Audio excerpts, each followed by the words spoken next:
Anda untuk langsung memandu seminar kita pada hari ini dengan tema Tajir Melintir sebelum Tuwir, yang dimana kami juga persilahkan kepada para peserta yang turut menyaksikan melalui Zoom meeting untuk dapat secara aktif memberikan pertanyaan mungkin yang nantinya akan dipandu langsung oleh Bapak Denny Satri Irawan. Kami silahkan. Baik, terima kasih. Bismillahirrahmanirrahim. Assalamualaikum warahmatullahi wabarakatuh. Waalaikumsalam warahmatullahi wabarakatuh. Salam sejahtera bagi kita semua. Sehat, Pak Budi Hikmat? Alhamdulillah sehat, Pak Denny. Bagaimana di sana? Alhamdulillah sehat, Pak Budi. Mudah-mudahan kita semua selalu dalam lindungan Allah Subhanahu Wa Taala ya, Pak Budi ya. Amin, amin ya rabbal alamin. Pak Budi, mohon izin saya memulai acara ini. Pertama kali saya ingin menyapa para peserta. Mudah-mudahan peserta semua dalam keadaan kondisi sehat walafiat juga. Tak kurang suatu apapun juga, walaupun kondisinya pandemi ya Pak Budi Hikmat ya. Ya betul. Sekalian, hari ini kita mendapat kesempatan yang luar biasa.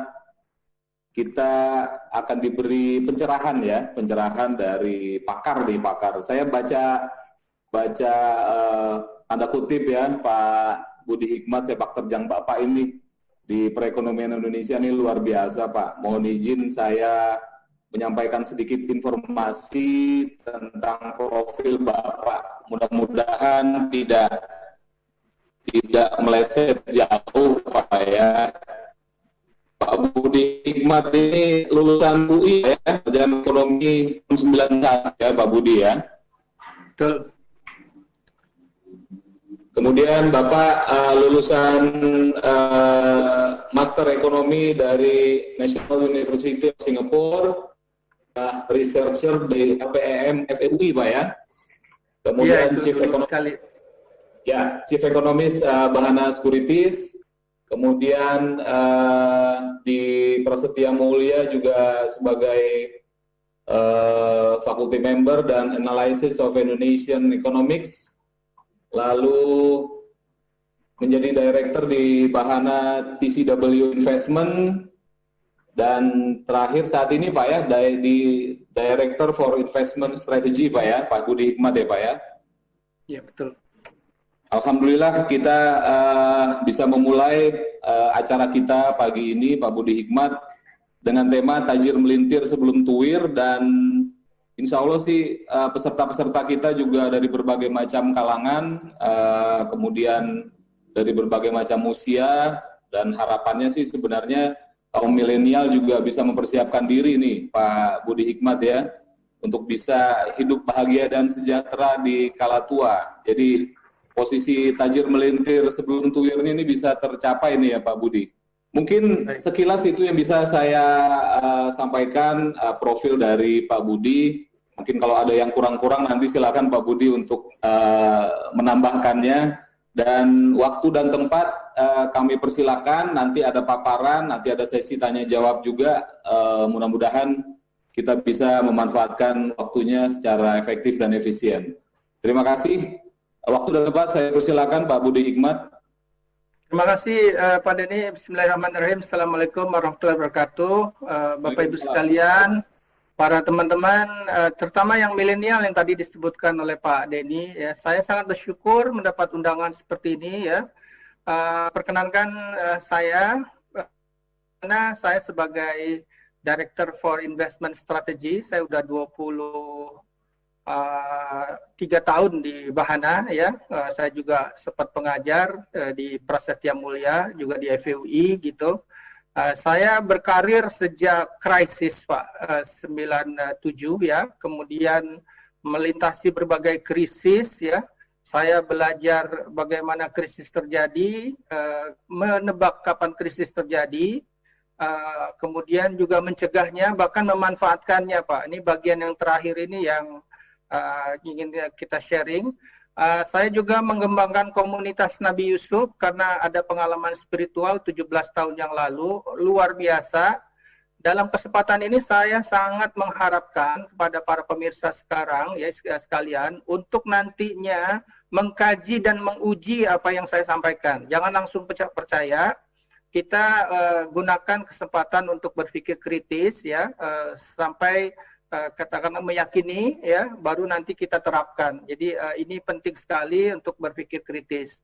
Saya juga ingin saya sampaikan bahwa saya tidak punya background apakah di pesantren dan lain-lain. Saya sepenuhnya akademisi yang terbiasa berpikir kritis. Bahkan saya mendapatkan hal ini ketika saya kuliah di Singapura and US. Ya, di sana saya belajar answer plan, model pendidikan ala Inggris, Pak. Jadi itu nanti yang akan kita sharing. Perkenankan saya akan sharing file, Pak. Di sana, mohon dikasih otoritas untuk saya dikasih co-host, ya. Ini masih disable saya, Pak. Tolong untuk panitia. Masih di disable. Kecuali saya di sana membuka file saya. Oke, sekarang udah. Baik ya. Mudah-mudahan teman-teman di sana sudah melihat materi saya ini. Ya, ini saya gunakan title ya, Withstanding the Tidal Wave of New Normal, Bapak Ibu sekalian. Jadi bagaimana kita menyikapi, mengatasi sekarang ada arus luar biasa ya, ini waves ya, jadi ombak katakanlah ya, yang luar biasa, new normal ya. Apa itu new normal nanti kita bisa bicarakan. Pada dasarnya ini adalah tantangan yang sangat besar. Dalam framework investasi ala Nabi Yusuf nanti yang akan saya jelaskan, Pak Denny, pada dasarnya kita menghadapi situasi siklus sapi kurus makan sapi gemuk nih Pak, gitu. Dan ini walaupun kita belum parah ya, saya senang sekali ini dari teman-teman dari Indonesia Timur ya, yang pada tahun 98 itu bukan mengalami krisis moneter, kelihatannya malah berkah moneter karena harga komoditi naik ya. Betul nggak Pak? Jadi kita akan correlate dengan berbagai bukti sejarah gitu ya. Dan lanjut dulu sedikit ya. Di pekerjaan saya, sekarang saya di investment strategist dan wealth educator ya. Bahkan kalau dilihat di sini aktif melakukan sosialisasi investasi ala Nabi Yusuf. Ini saya punya 3 anak nih ya, 2 anak sekarang kuliah di Jerman Pak, 1 sudah kerja gitu. Insya Allah anak ketiga itu Pak yang kecil itu yang namanya Yusuf Pak ya, gitu. Itu lahir 17 tahun yang lalu ya, sekarang juga lagi mempersiapkan mau kuliah juga ke Jerman gitu. Jadi insya Allah 3 anak saya ada di Jerman. Saya juga menulis jadi kolumnis 5 tahun ya, sering menulis juga di Bisnis Indonesia, Kompas dan lain-lain. Pekan lalu saya menjadi moderator itu dengan sejumlah kolega saya di FEUI karena kami juga mengelola endowment fund untuk alumni FEUI yang sebagai sumber beasiswa tidak cuma bagi anak UI Pak. Jadi nanti teman-teman yang butuh beasiswa silakan hubungi Iluni nanti ya, insya Allah ada dananya lah gitu ya. Nah ini Pak, yang terpenting boleh dilihat ya, ini saya di komunitas ya, ini juga foto dengan 3 mentor saya, Mas Faisal, Mbak Ani ya, sekarang jadi Menteri Keuangan ya, dengan juga senior saya Adi Warman ya, jadi biasa kita menegakkan critical thinking, jadi Syariah Economics put it to the test ya, saya sendiri merasa sangat tertarik belajar Syariah Economics setelah melewati berbagai krisis ya. Itu base camp-nya saya di rumah nih ya, ada komunitas Nabi Yusuf gitu. Nah baik, langsung saja di komunitas kami menyarankan, dan ini juga yang ingin saya sharing ke teman-teman di sini ya, untuk sesama mengkaji fakta, ungkap realita, cegah bencana Pak Denny, 3 hal ini ya, sesama kaji fakta, ungkap realita, cegah bencana, karena seringkali kita keliru karena cara berpikir kita keliru gitu ya. Coba kita lihat nih yang paling kiri bagaimana ternyata pengelolaan dana haji ya itu menyebabkan istilahnya underfunded. Orang berangkat haji itu biayanya 72 juta sementara masyarakat bayar 35 juta. Apakah dulu waktu pengelolaan dana haji di bawah Depak itu memperhitungkan nggak currency risk gitu? Sampai sekarang juga BPKH saya lihat belum punya currency strategis Pak. Karena kita nerima orang berangkat haji ya itu pakai rupiah, sementara biayanya pakai dolar, pakai rial, itu ada currency risk Pak. Ini yang menyebabkan ketika rupiah sistematik melemah, terutama sejak 2012 ya, pengelolaan dananya jadi berat Pak ya. BPKH didesain untuk mengatasi masalah tersebut. Kemudian demikian banyak masyarakat terkena investasi bodong ya, termasuk yang berbagai di properti, kemudian di jiwasraya dan lain-lain gitu ya. Jadi ini berat sekali dan inilah kami terdorong di komunitas ini yang sifatnya inklusif untuk menggali berbagai inspirasi ya, terutama dari kisah-kisah inklusif, dan saya ketemu di Nabi Yusuf, ini nama anak saya. Dan ayat yang sering saya kutip ini Pak, ternyata ini kalau didalami luar biasa nanti ya, bagaimana ini melandasi namanya life cycle investment. Inilah panduan, silakan diuji, kali ini buat diuji teman-teman sekalian. Saya menyaksikan demi Allah ini adalah panduan untuk mencegah risiko tuwir sebelum tajir ya. Nanti pada dasarnya saran Nabi Yusuf itu adalah ya, di sini qala tajra'una sab'a sininan da'aban fama hasadtum fazaruhu bisumbulihi illa qalilan mimma ta'kulun ya. Ini surat ke-47 ya, pada dasarnya mengajarkan kita produktif, kita terus menanam secara berkelanjutan, kemudian kita melakukan proteksi dan kita melakukan distribusi. Pada ayat ke-48 itu terlihat sekali bahwa kita punya cadangan. Hidup itu harus produktif dan punya cadangan. Nah, cadangan itulah yang kita akan manfaatkan ketika kita menua. Saran Nabi Yusuf ini juga sudah saya jelaskan sejauh Moskow ya, teman-teman sekalian. Jadi ini sangat serius, silakan nanti saya mengundang sekali untuk diuji. Sebagian juga untuk materi doktor saya, overlapping generation model ya. Materi ini sangat banyak ya, nanti terbuka buat teman-teman membuat skripsi dan lain-lain. Saya terbuka buat dihubungi. Lewat komunitas ini sebetulnya saya sangat mengharapkan ide-ide ini, pemikiran ini dijalankan dulu, baru nanti menjadi suatu bahasan untuk apakah tugas akademik. Sekiranya saya diberikan kesempatan untuk katakanlah kuliah lagi nanti ya. Saya 22 tahun jadi profesional. Sekarang ada kerinduan saya untuk kembali ke kampus untuk sharing apa yang pencerahan yang saya alami ya teman-teman. Nah, kekeliruan di masyarakat kalau saya cermati, silakan kita berbeda pendapat ya. Pertama, menyikapi keberagaman sebagai takdir Allah. Energi kita habis untuk boleh diulang bertikai lah, berselisih gitu. Kemudian juga belum banyak yang paham mengapa rupiah melemah, hanya cenderung menyalahkan, padahal kita punya dosa yang sangat besar. Kemudian juga bagaimana pandangan mengenai utang negara, ya. Saya juga sudah menulis cukup banyak di sini. Baik, kita akan mulai. Ini yang saya sebutkan tadi, Pak Denny, ya. Ini tahun 2017 saya di Moskow menjelaskan saran Nabi Yusuf, ya. Dan saran Nabi Yusuf nanti bisa dilihat. Bacaan saya sebagai ekonom ketika saya di Bahana Securities dan bacaan ketika saya udah menjadi fund manager di Bahana TCW. Karena Nabi Yusuf yang tadi ayatnya ini tadi ya. Ini kalau makanya ini tafsirnya boleh dibilang Pak, saya juga membaca sejumlah materi dari Pak Profesor Yusuf Qaradawi ya. Gitu, kemudian saya cermati ke the Keynesian Economics dan lain-lain, dan Nabi Yusuf ini luar biasa ya, nanti kita bisa lihat secara akademik gitu. Nah, yang tuir sebelum tajir, karena kita punya risiko yang sangat besar, penduduk kita itu menurut Bank Dunia akan menua tahun 2030 Pak, 10 tahun mendatang gitu. Jepang sudah menua itu tahun 70 ya.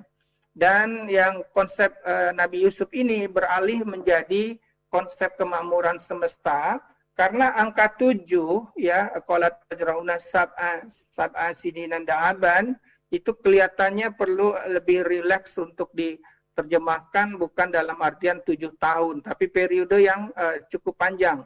Semua agama itu ada tradisi angka 7, ya, kalau Hindu namanya Sapta Timira, di dalam tradisi Kristen Yahudi juga ada angka 7, malah 77 ya. Ini periode yang sangat lama.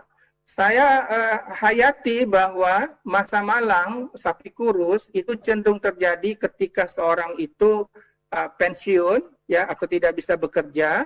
Nanti akan saya hubungkan dengan film The Parasite, ya, yang tahun lalu menang Oscar gitu. Dan kita lihat bahwa yang bahaya itu adalah seperti ini Pak, nanti saya langsung saja tunjukkan. Nah ini Pak, silakan teman-teman lihat di sini ya. Namanya tren penuaan penduduk itu jangan sekali-sekali diremehkan. Dunia ini yang sekarang ya, mengapa kebijakan moneter The Fed kelihatannya mengikuti Jepang ya, itu sebagian karena masalah demografi penduduk menua yang banyak hutang. Kalau nonton film Parasite, ini ada 3 keluarga, ya, keluarga Park yang kaya, keluarga Kim yang miskin tapi pinter nipu, dan keluarga Moon Gwang, ya. Keluarga Moon Gwang ini saya ambil snapshotnya di sana. We have no house, ya, nggak punya aset, we no money, nggak punya income, only debt, hanya hutang. Bahaya sekali kalau kita itu tua, ya, tidak punya aset, tidak punya income, punya hutang, punya masalah kesehatan, masalah spiritual, masalah sosial, masalah psikologis. Wah, itu neraka sebelum neraka itu Pak Denny. Gitu. Jadi yang harus kita siapkan adalah ketika kita menjelang pensiun dan lain-lain, kita harus bebas dari hutang, ya. Bagaimana caranya? Dan nanti bisa ditunjukkan bahwa saran Nabi Yusuf itu tidak menggunakan hutang, ya, terutama ketika kita menua. Cukup banyak nanti yang akan saya jelaskan, teman-teman. Saya ingin sampaikan ini saja nih, karena untuk memberi inspirasi kepada teman-teman di akademisi, ya, bagaimana approach saran Nabi Yusuf dalam Keynesian Economics, ya. Saya tahu ini bervariasi, ya, tapi saya akan sebentar saja untuk menunjukkan, karena saya belajar di Fakultas Ekonomi Universitas Indonesia dan mengajar di sana. Ini cara berpikir ala IMF, ya, ternyata yang paling bagus itu alanya Nabi Yusuf, ya. Silakan nanti teman-teman coba pahami, ya, nanti materi ini juga bisa kita didistribusikan. Saran Nabi Yusuf itu ternyata disusun berdasarkan urutan, ya. Urutan yang namanya prioritas. Jadi prioritasnya adalah productivity, ya, kemudian pengawetan manufaktur, kemudian pengendalian konsumsi, ya. Kalau IMF itu terbalik biasanya. Mereka menggunakan balak utang dulu, kemudian pengendalian domestic demand, ya. Kemudian buffer stock, baru productivity, ya. Itu yang saya pelajari. Saya akan kembali dulu ke materi awal, ya, Bapak Ibu, ya. Ini konsep utamanya nanti. Bagaimana Nabi Yusuf itu mengajarkan kita untuk menanam, ya. Ini ada suatu kerendahan hati, afara'aitum matakhrusun, ya. Kita hanya menanam, Allah yang menumbuhkan gitu. Yang kita tanam terutama untuk advantage jangka panjang adalah talenta, ya. Talenta itu adalah kapasitas pribadi kita. Talenta itu nanti bisa diringkas Pak Denny, ya, dalam ini Pak, invest in talent. Talent itu teman-teman sekalian, terutama yang milenial, apabila kita lihat di bawah, ya, bisa mengerjakan, menghasilkan sesuatu yang excellent, ya. Yang excellent itu apa nih bahasa Indonesianya? Hebat banget lah, ya. Kemudian gampang, easy, kemudian menghasilkan, earn, dan kita enjoy. Nih Pak Denny nih, kalau excellent, easy, earn, nggak enjoy, ya, itu kompetensi, ya. Tapi kalau excellent, easy, enjoy, tidak earn, itu namanya hobi, gitu. Nah, hobi ini seringkali mahal, makanya harus kaya dulu sebelum punya hobi yang mahal. Ini juga saya sama istri menanam di karet, ya, dan gaharu, banyak juga di Palembang, ya, karena pada dasarnya tadi investasi itu adalah menanam yang kita tanam keberuntungan. Ini konsep saya, silakan terbuka untuk diuji. Ini konsep terbaik untuk investasi. Jadi menanam keberuntungan itu pada dasarnya walal akhiratu khairul laka minal ula, ya, keberuntungan itu secara ekonomi adalah peningkatan daya beli sepanjang waktu. Yang penting itu adalah pertama, pokoknya aman. Kedua, baru istilahnya untung atau cuannya nyaman, ya.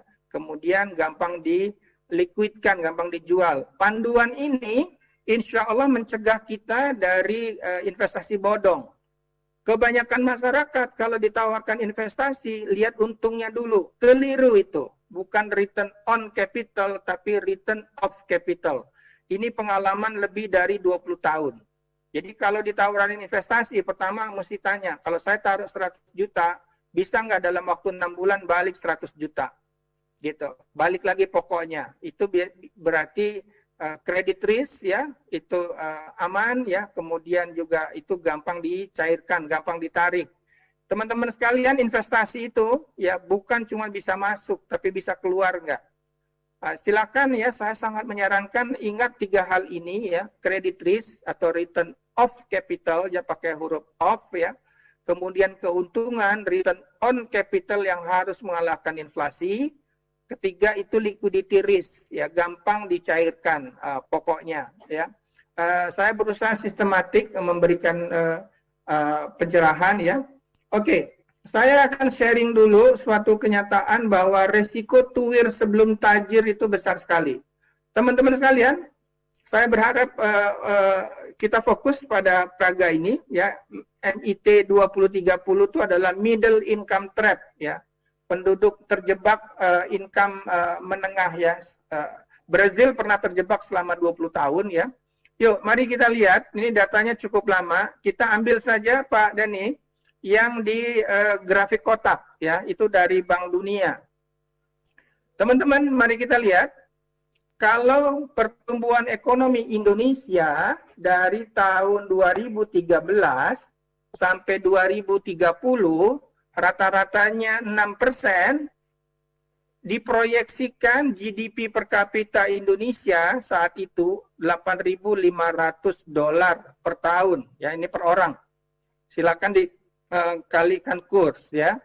Nah, ini kita belum berhasil menjadi negara kaya. Syarat menjadi negara kaya itu adalah $12.000 per kapita atau $1.000 per bulan.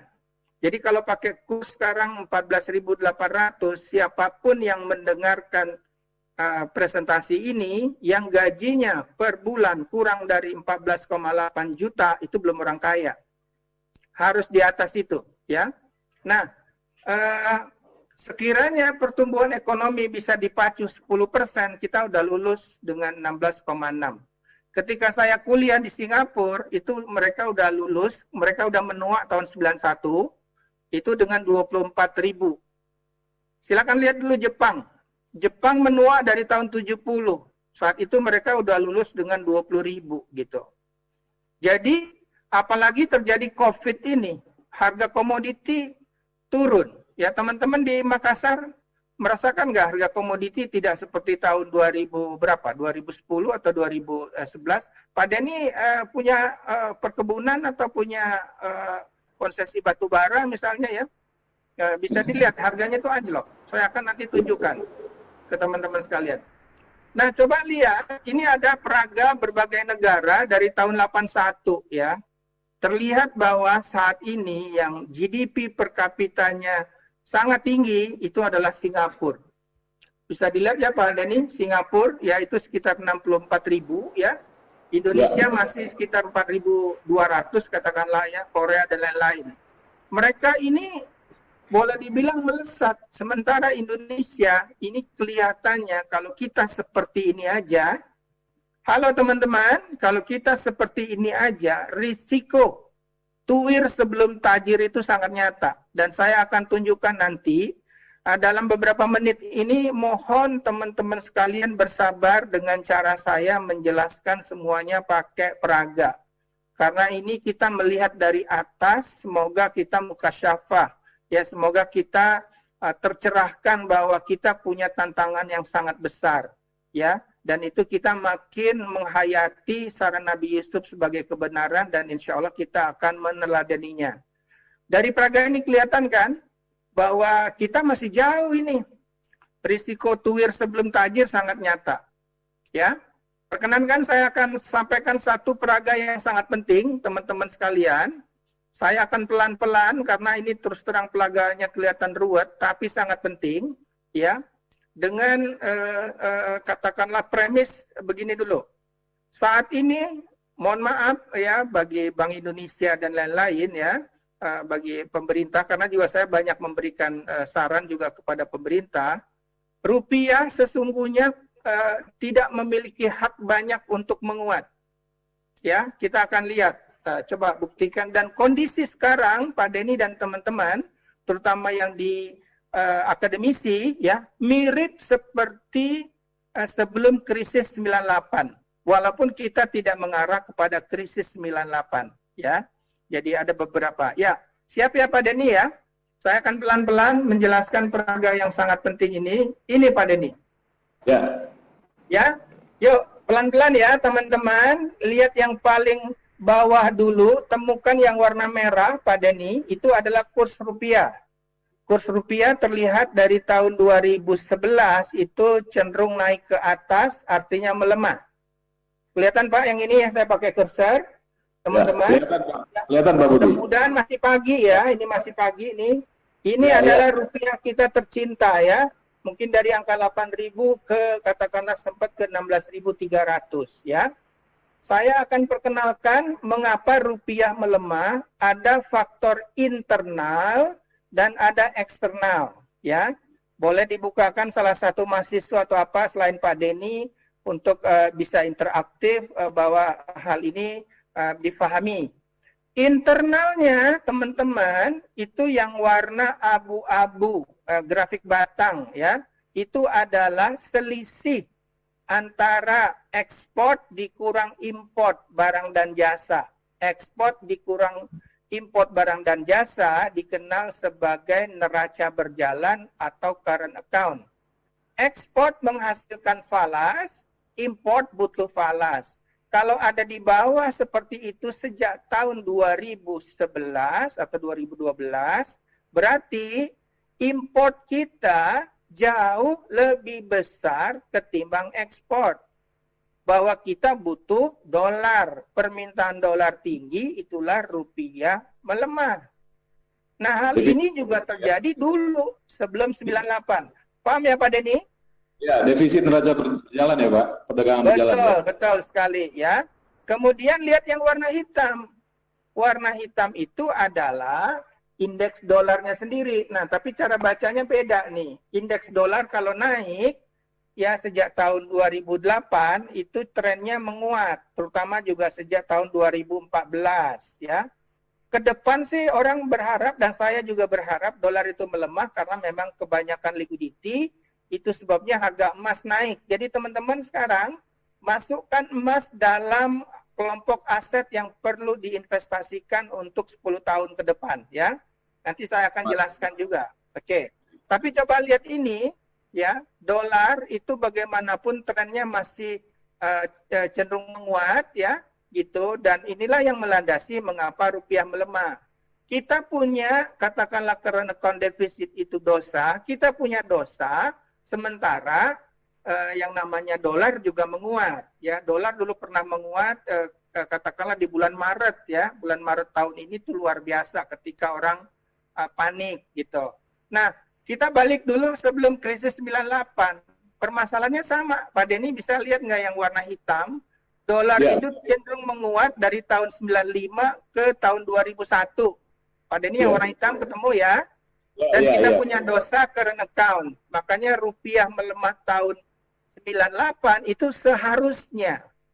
Nah, salah satu yang saya pelajari, yang saya amini, yang saya hayati adalah kemampuan menyalahkan diri sendiri, yaitu mirip kayak Nabi Yunus, la ilaha illa anta subhanaka inni kuntu minaz zalimin ya. Gitu. Jadi wah, kalau kita ekspor lebih kecil dari import, berarti kita kurang produktif, kurang kompetitif ini ya. Kita harus sadari nih, dunia sudah berubah. Nah, mudah-mudahan saya satu lagi, kita pernah surplus pada ini ya. Pak Denny ya, kita lihat current account kita surplus ya, dan kelihatan selama surplus itu rupiah cenderung stabil. Jadi kalau teman-teman mau rupiah itu kembali menguat atau stabil ya, secara internal kita harus mencapai surplus neraca berjalan, ekspor dikurang barang dan jasa, ekspor dikurang import untuk barang dan jasa itu positif gitu. Oke, ini grafik paling bawah. Saya akan kenalkan grafik di bagian atas, ini yang sangat penting. Karena ini diduga siklus 70 tahunan, Pak Denny. Ini ada namanya orang terkaya di Amerika, ya, Ray Dalio, mengatakan bahwa siklus demografi dan siklus penggunaan hutang itu adalah siklus 70 tahunan. Mari kita lihat. Coba, saya ingin sampaikan teman-teman, apa yang menyelamatkan Indonesia dari krisis 98 ya sangat dipengaruhi oleh harga komoditas. Makanya saya senang sekali diundang oleh teman-teman dari Indonesia Timur seperti di Makassar. Ingat ya, bahwa dulu banyak orang mengatakan, wah ini sih bukan krisis moneter, tapi berkah moneter. Karena harga komoditi naik. Nah Pak Denny dan teman-teman, saya ingin perkenalkan satu grafik bagian atas yang warna biru berbintik. Itu adalah Bloomberg Commodity Index, indeks harga komoditas. Pak Denny bisa lihat bahwa dari tahun 94 ke tahun katakanlah 2008 ya, sempat terputus gara-gara krisis keuangan di Amerika, itu harga komoditi naik. Inilah teman-teman yang disebut sebagai super commodity cycle. Super commodity cycle. Dan uniknya harga komoditi indeks sekarang sempat turun bahkan di bawah sebelum krisis 98. Pak Denny bisa temukan nggak angka 61,8577? Paling kanan? Iya, Pak. Ya? Iya. Nah, tentunya teman-teman lihat iya ya harga komoditi turun lebih rendah dari 98. Tapi Pak Budi, apa itu yang warna merah? Karena itu korelasinya dengan harga komoditi, Pak Denny ya, itu kuat nih. Betul nggak yang warna merah? Pak Denny yang merah lebih paling atas, bisa dilihat. Ya, betul, Pak. Nah, ini apa? Saya perkenalkan teman-teman, ini termasuk yang banyak tidak diketahui karena jarang sekali diperkenalkan ya. Ini adalah tingkat penggunaan utang di rumah tangga Amerika. Jadi ini adalah household debt to income. Jadi kalau naik ya seperti dari tahun katakanlah 94 sampai 2008, inilah yang disebut leverage. Ya pada dasarnya orang ngambil kredit Pak Denny. Kalau orang ngambil kredit, daya belinya meningkat lebih gede dari income-nya. Ya, kalau dengan kredit dia bisa beli mobil lebih banyak, berarti coba permintaan terhadap bahan bakar, ban misalnya. Kalau ban kan butuh karet, makanya harga karet kita meningkat. Kalau dia perlu bahan bakar, harga minyak naik, makanya harga batu bara naik gitu.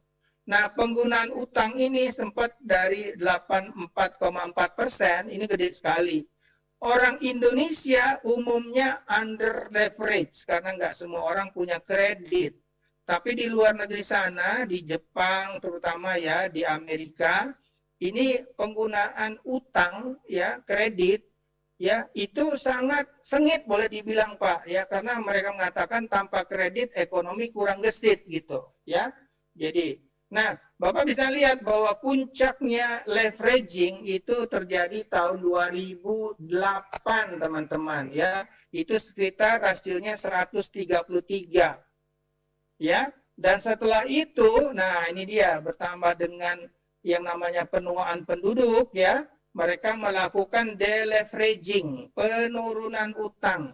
Nah, penurunan utang itulah yang melandasi berakhirnya super commodity cycle. Gitu. Apalagi penduduknya menua. Nah, inilah yang disebut sebagai kristal huta barat. Krisis total hutang tambah berat gitu. Jadi apa yang bisa kita simpulkan dari sini? Kalau kita hanya mengandalkan komoditas ekstraktif saja, itu kayaknya Indonesia sulit sekali keluar dari jebakan kelas menengah. Kita harus mendorong produk kreatif, manufaktur kembali. Karena waktu kita booming, Pak Denny ya, itu saya tulis, selama komoditi booming kita boros. Kita beli mobil, ya. Saya lihat juga di Makassar juga semakin macet gitu ya. Dan ketika kita booming itulah peningkatan BBM meningkat, tahun 2004 kita tidak lagi termasuk negara OPEC. Gitu. Kita beli properti import baja ringan, ya. Gitu. Dan waktu selama komoditi booming, Pak Denny, saya bisa tunjukkan bahwa saham Astra selama 10 tahun lebih naiknya itu 40% per tahun, Pak. 40% per tahun. Itu bikin kaya kita luar biasa cepat itu ya. Tapi sejak 2012 sampai sekarang saham Astra itu minus, Pak.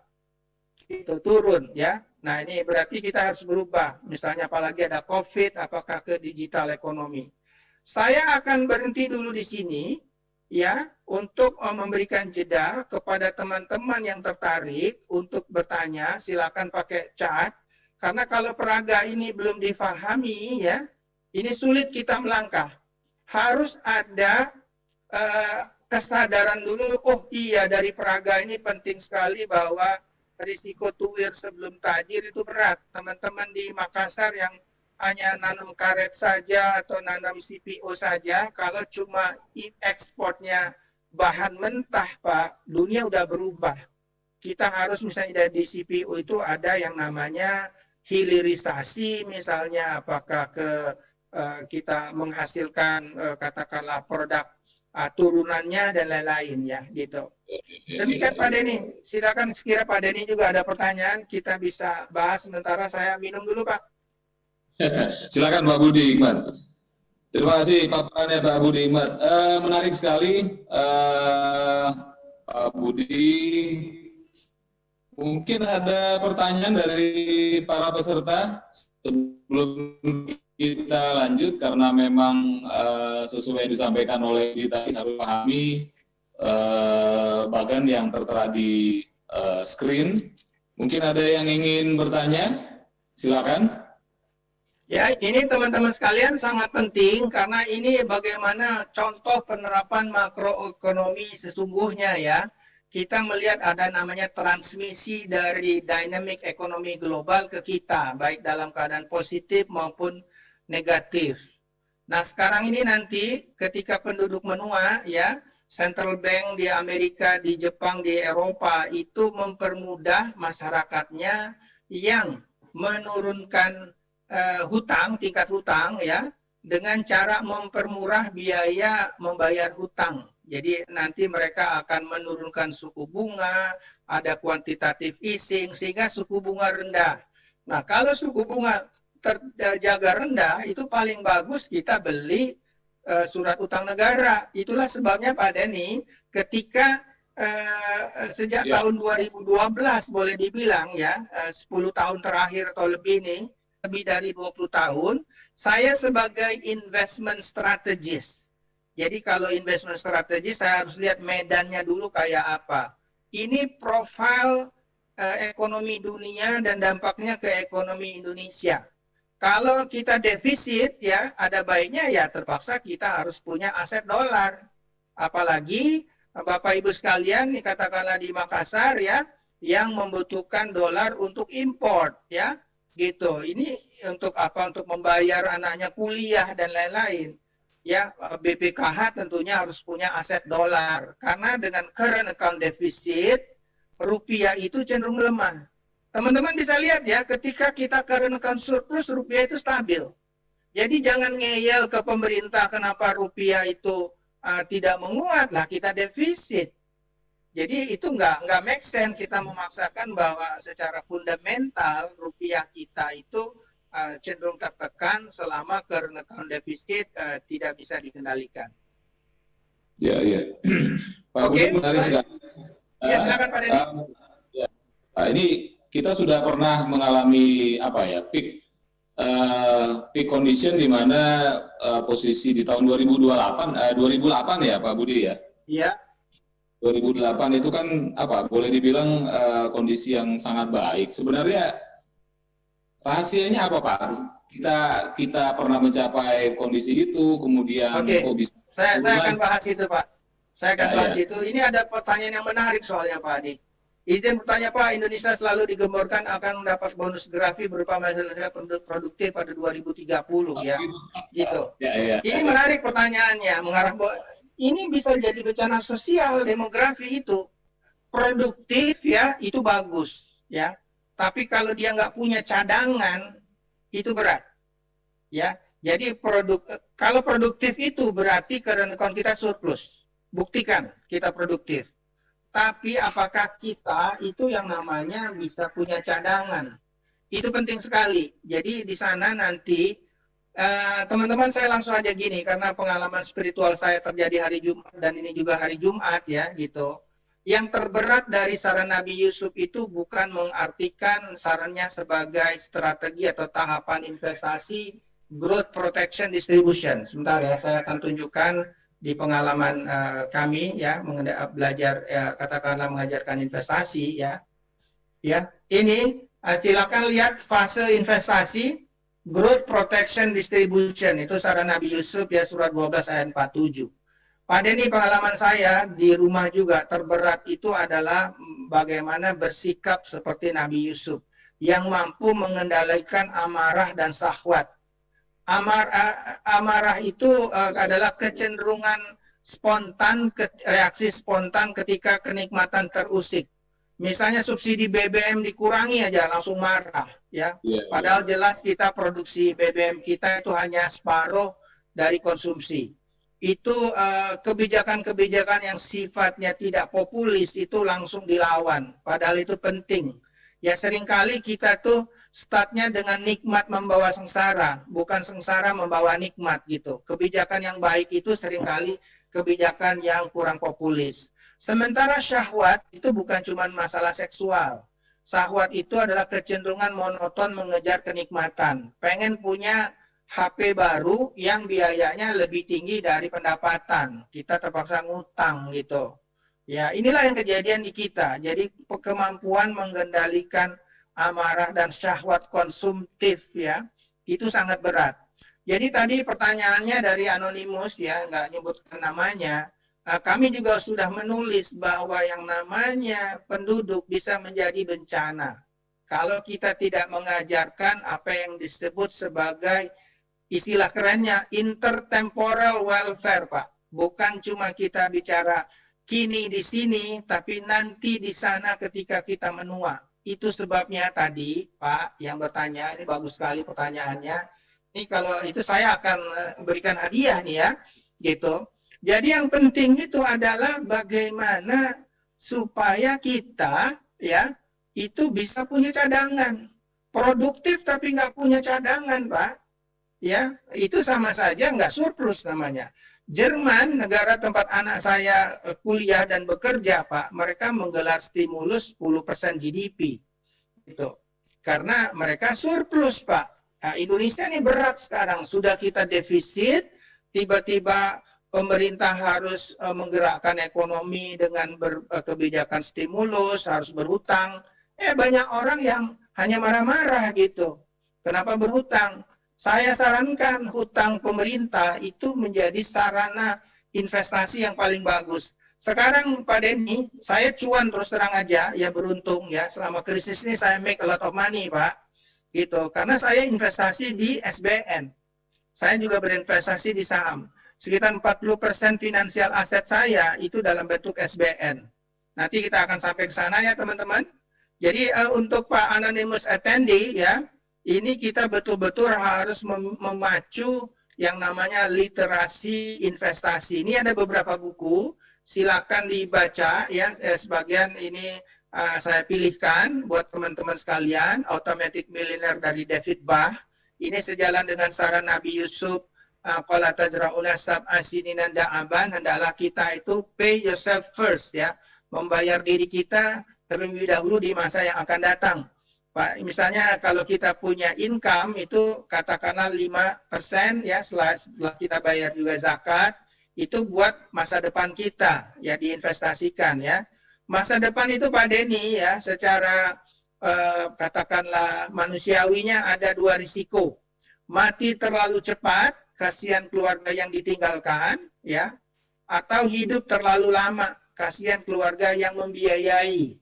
Nah, mati terlalu cepat itu disikapi dengan punya asuransi, sementara hidup terlalu lama disikapi dengan investasi. Ya, itu yang saya boleh dibilang saya hayatilah ya, di keluarga ini saya punya asuransi dan saya punya investasi gitu.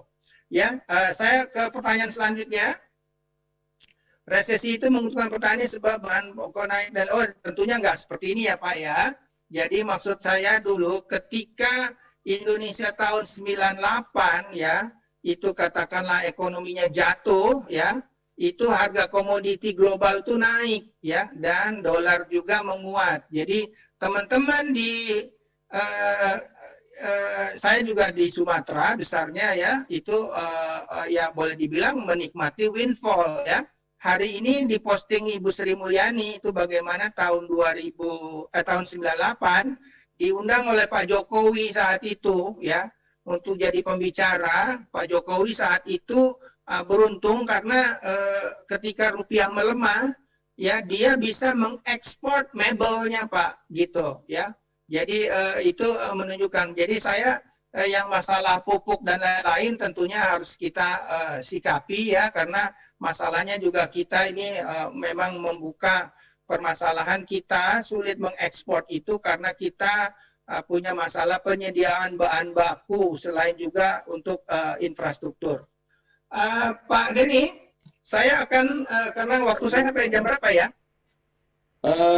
Sekitar 2 jam, Pak, 2 jam. Jadi Sekitar banyak 2 jam. Ya, Oke, teman-teman tentunya materi ini banyak. Saya biasanya juga memberikan teman-teman ya pemahaman itu mulai dari membentuk awareness Pak Denny ya, sampai ke plan. Kalau plan itu udah strategi Pak. Udah misalnya Pak Budi, bagaimana memanfaatkan SBN untuk kuliah anak misalnya ya. Ini saya juga berikan nih Pak ya. Nih. Ini alhamdulillah 2 orang anak saya di sana Pak ya, dan ini terus terang saya buka-bukaan sebagian kekayaan saya nih Pak ya, dan itu yang namanya Yusuf, itu yang berdiri foto di bawah, ini foto kami di Korea ya. Bagaimana memanfaatkan SBN, saya walk the talk Pak, practice what I preach gitu ya Pak ya, ini sebagian ya. Kemudian saya juga sudah membantu pemerintah ya, itu memasarkan SBN, itu foto saya Pak. Sebelah kanan itu bahkan kakaknya Bu Sri Mulyani, itu tahun 2009 ya, gitu. Dan saya menulis juga di Kompas ya, publik butuh utang negara. Karena saat itu perdebatan ihwal utang di ranah publik itu lebih didominasi oleh politisi, akademisi, dan birokrasi. Ya, belum banyak yang namanya boleh bilang praktisi. Nah, saya sebagai praktisi investasi itu menyeimbangkan lah.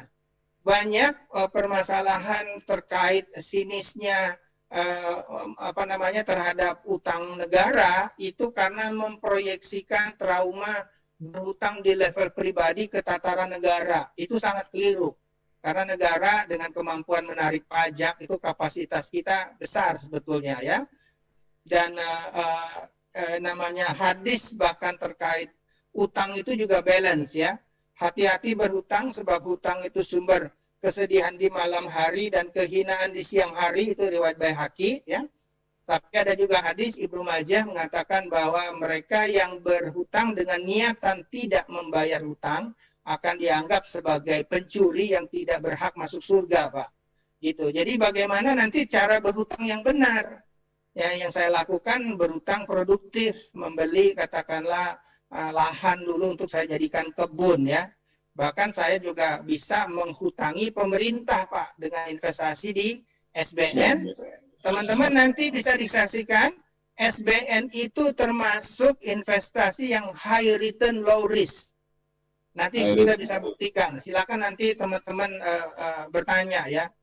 Tentunya pertemuan kita ini tidak akan selesai satu ini ya, materi saya ini bisa berkali-kali Pak. Di komunitas Nabi Yusuf juga ini adalah materi standarnya ya, dilakukan dengan berbagai pertemuan ya. Silakan nanti teman-teman kalau tertarik buat ikutan, bahkan saya menyediakan training for the trainers Pak, itu untuk supaya orang bisa bikin dashboard bagaimana mengukur inflation risk dan lain-lain gitu. Ya, jadi inilah salah satu contoh Pak, ya namanya kita yang tadi ya seksama mengkaji fakta, ungkap realita, cegah bencana, supaya kita itu jangan keliru Pak, ya, karena seringkali nasib kita itu tergantung bagaimana kita juga menyelaraskan ya paradigma kita berpikir ya dan bertindak gitu. Nah, saya juga nulis Pak, ini boleh dibilang kritik terhadap Presiden Jokowi ya, itu waktu beliau terpilih sebagai ini pidatonya ya.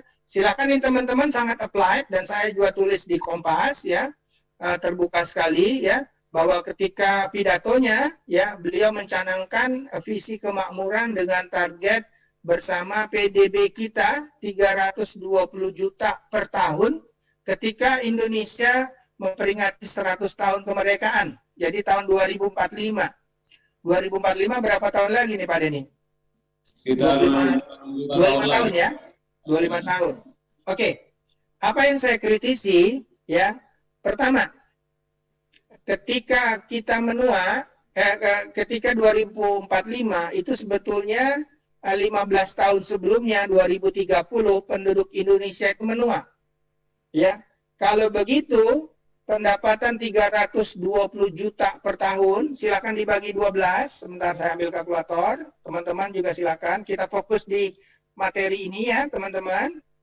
Kalau dibagi 320 dibagi 12 itu adalah 26,7 juta sebulan. Ya, teman-teman. Nah, pertanyaannya Mas Denny, ketika kita menua, kita tidak kerja, maka pendapatan 26,7 juta per bulan itu tidak datang dari income, labor income, tapi dari peluruhan aset, kira-kira bahasa fisika seperti itu. Kita harus punya aset, ya. Nah, kalau gitu asetnya harus ditebak berapa banyak. Nah, sekarang mari Pak Denny, kita ambil asumsi. Misalnya, ketika orang sudah pensiun tahun 2045 dan diperkenankan oleh Allah hidup sampai wafat 20 tahun, Pak Denny dan teman-teman silakan lihat tabel yang paling bawah. Ya, mau tajir melintir sebelum tuir, ini lihat. Berarti aset yang dibutuhkan adalah 320 juta kali 20 tahun, itu 6,4 M. Angka ini sangat bisa jadi intimidating bagi kebanyakan orang, ya termasuk yang mendengarkan webinar ini. Wah, tinggi sekali.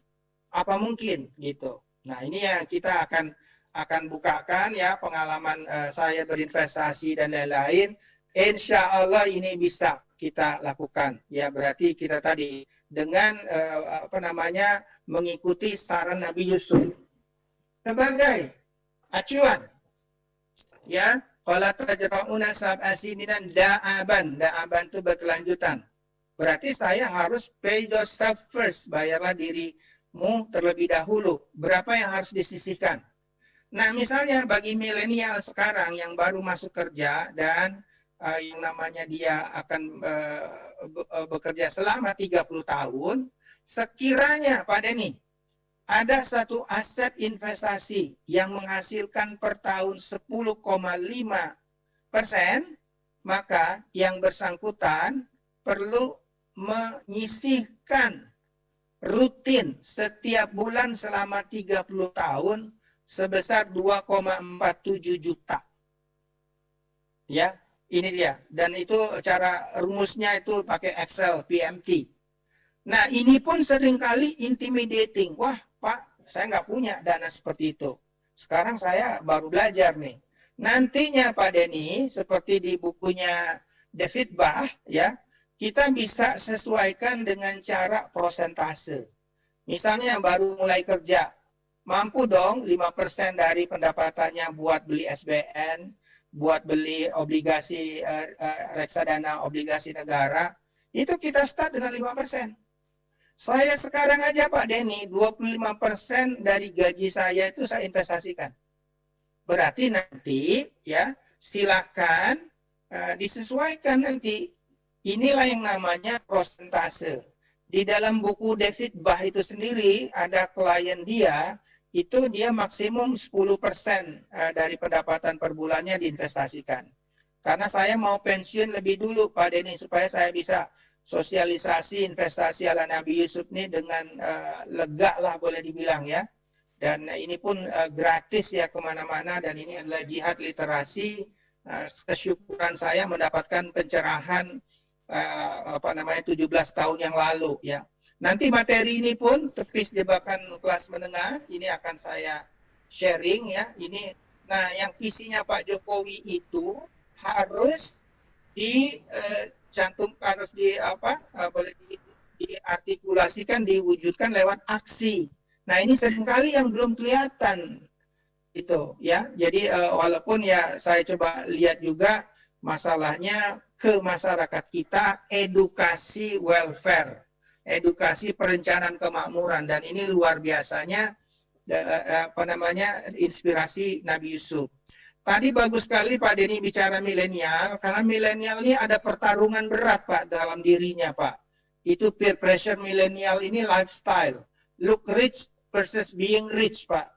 Kelihatan tongkrongannya kaya gitu sama ingin jadi kaya gitu. Ini yang berat Pak mereka ini. Anak saya juga mengalami hal tersebut ya. Saya sudah sampaikan kepada anak saya misalnya, hidup itu murah. Adalah gengsi yang membuatnya mahal. Semua kebutuhan dapat dicukupkan, ya keinginan hanya puas bila dipenjarakan. Kira-kira gitu Pak. Jadi ini ini yang namanya boleh dibilang pertarungan inilah ya, pertarungan boleh dibilang inilah yang namanya karakter gitu ya. Nah, saran Nabi Yusuf ya, silakan kalau ada pertanyaan. Lanjut. Ya, mungkin saya Pak bertanya Pak sedikit. Oh iya, silakan Pak, biar ini Pak semarak. Pak Budi, tadi kan Bapak menjelaskan pemaparannya bicara tentang ekonomi makro, kemudian mikro gitu ya. Ya. Yang menarik sih sebenarnya Bapak berulang kali menyampaikan bahwa investasi di SBN begitu ya. Sebenarnya kalau Bapak dari sisi Bapak nih Pak sebagai praktisi, kemudian juga akademisi, kenapa Bapak kelihatannya lebih memilih SBN dibandingkan tabungan misalnya Pak, atau deposito gitu? Dan dari sisi pemerintah misalnya kan sudah menerbitkan SBN, apa keuntungan SBN bagi pemerintah dan apa keuntungan SBN bagi kita-kita inilah Pak ya sebagai penduduk dan kaum milenial lah, karena untuk bicara SBN kan tidak semua juga orang itu paham Pak. Mohon dijelaskan Pak. Saya pikir jalan terbaik adalah memahamkan orang tentang SBN. Ya, SBN itu sangat menguntungkan berbagai pihak Pak. Tapi sebelumnya karena Bapak tadi sebut menabung dan saya selama 22 tahun terakhir zero di tabungan, mohon teman-teman sekalian melihat peraga ini. Bahwa yang mengatakan bahwa menabung itu untung itu sudah berlalu Pak. Ya, jadi di masyarakat kita ini tuh menjelaskan berhubungan dengan bank itu hanya dengan dua cara, menjadi deposannya dan ngambil kredit. Menjadi deposannya dapat bunga, misalnya bunga efektifnya hanya 3% per tahun. Mengambil kredit, ya Bapak harus bayar misalnya 12%. Tapi yang dilupakan banyak orang atau mungkin orang nggak tahu itu menjadi investor bank. Kalau Bapak beli saham BCA misalnya selama 10 tahun terakhir, Bapak bisa akan lihat nanti returnnya. Sebentar saya akan ke sana, Pak.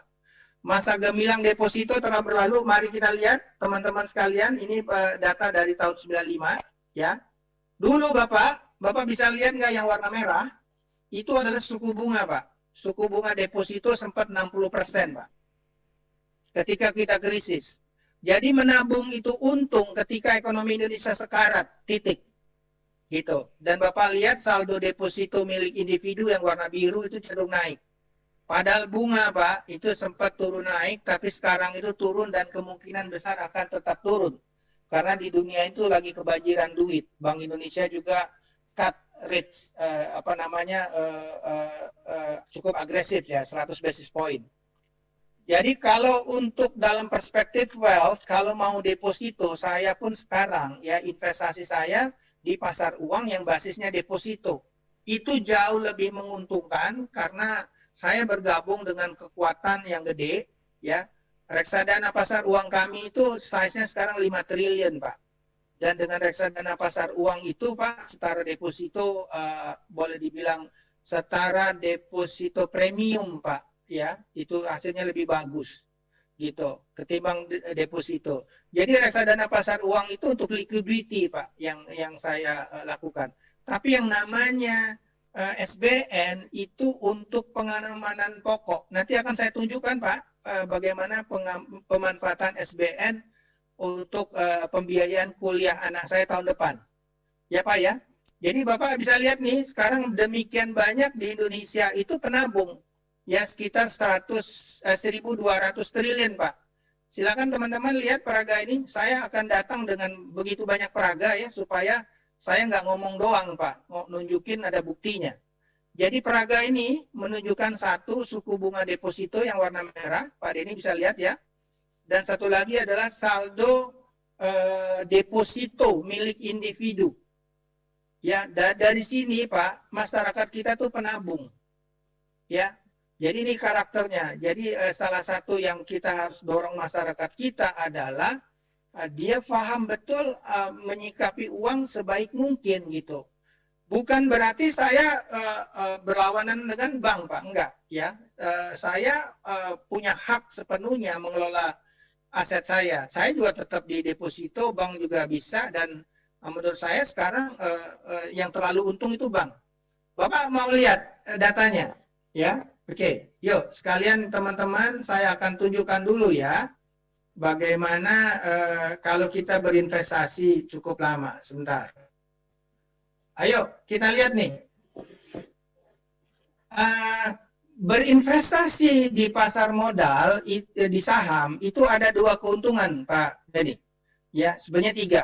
Satu, itu dapat yang namanya capital gain. Jadi kalau kita beli ya nanti juga akan saya permudah lagi. Kalau kita beli 1.000, harganya naik jadi 1.200. Berarti ada capital gain 20% ya. Jadi 1.200 dikurang 1.000 dibagi 1.000 gitu. Kemudian juga ada dividen. Ayo kita lihat Pak Denny. Ini pengalaman waktu komoditi booming tahun 2003 sampai 2011 akhir. Berinvestasi di dalam IHSG, GCI itu Jakarta Composite Index ya. Pelan-pelan ya teman-teman. IHSG ya indeks harga saham gabungan ya. Kalau di Bloomberg nih kodenya GCI Jakarta Composite Index. Pak Denny bisa dapatkan nggak yang angka ini ya? 519. Ini adalah capital gain. Total return 680. Berarti selisihnya Pak Denny itu adalah dividen. Dan per tahunnya, tolong lihat, per tahunnya itu 28,89. Itu dulu Pak. Ya. Nah di bawahnya hal yang sama, ada saham Astra, Telkom, BCA, BRI, Unilever. Bisa lihat saham Astra per tahun Pak, selama periode itu 46,95. Pak ini nggak tergiur nih kalau dulu tahu. 46,95 Pak per tahun. Gitu. Ya. Oke. Nah, coba lihat sejak tahun 2012 ya, itu akhir 2011 sampai akhir tahun lalu Pak. Ya, IHSG itu hanya 8,7 lah katakanlah. Astra itu 1,94. Astra ini capital loss Pak, harganya turun. Dan Astra ini total return-nya 16,67 berarti dividennya 10 Pak. Gitu. Tapi lihat saham Telkom ya. Nah ini berarti kita harus melakukan rotasi. Dan kalau yang ini ya, ini boleh dibilang ini setahun terakhir Pak, 12 bulan terakhir. Saham itu turun 17,3. Ini orang bilang saham itu high risk high return, nanti akan saya luruskan ya Pak ya. Gitu. Ya, ini Astra lihat Pak turun 23%, ya hanya BCA saja gitu. Kita akan ke sini ya Pak ya. Tadi karena Bapak nanya SBN penggunaannya, silakan nanti teman-teman ajukan pertanyaan ya. Materinya banyak sekali. Nah, ini Pak. Ya. Oke. Kita gunakan framework investasi ala Nabi Yusuf. Teman-teman. Pak Denny, start from the end, penetapan tujuan dan target investasi. Ya, start from the end itu yang kalau yang namanya Stephen McCarthy, Kalau mau efektif Pak, kita harus start from the end. Ya, ujungnya dulu kayak apa? Ya, ketika kita tuir itu apakah kita punya aset, gitu Pak. Nah sekarang tujuannya dana pendidikan anak. Berapa target dananya? Kita akan buka. Dari informasi ke Dubes Jerman, ya, dibutuhkan sekitar 11.000 euro per tahun, Pak, untuk pendidikan S1. Pendidikan S1 di sana itu 4 tahun. Kalau asumsi kursnya 16.500, Bapak Ibu sekalian, maka untuk kepentingan dana pendidikan anak saya yang bungsu ini dibutuhkan 726 juta. Ini kayaknya seharga mobil Alphard ya Pak ya, atau Pajero Sport, ya. Oke. Nah, bagaimana saya melakukannya? Karena anak saya ini udah sekarang kelas 3 SMA Pak, gitu. Tahun depan. Ini adalah rencana yang saya lakukan tahun 2019 lalu. Saya secara gradual berseri itu membeli SPN. Bapak bisa lihat nih catatannya. Tanggal 8 Februari 2019 saya membeli suku tabungan 03 yang jatuh temponya tahun depan. Ini kuponnya 8,15%. Ya, saya itu masukkan 100 juta Pak. Nah di SBN ini ada yang namanya pajak ya, itu 15%. Ya. Jadi yang saya dapat kuponnya ya adalah 8,15 kali 1 dikurang 15% ya, itu dapatnya 6,93 per tahun. Per bulannya tinggal bagi lagi 12. Jadi 0,58% ya per bulan. Jadi saya dapat per bulannya berapa? Nominal investasi saya kali kuponnya itu 577,299.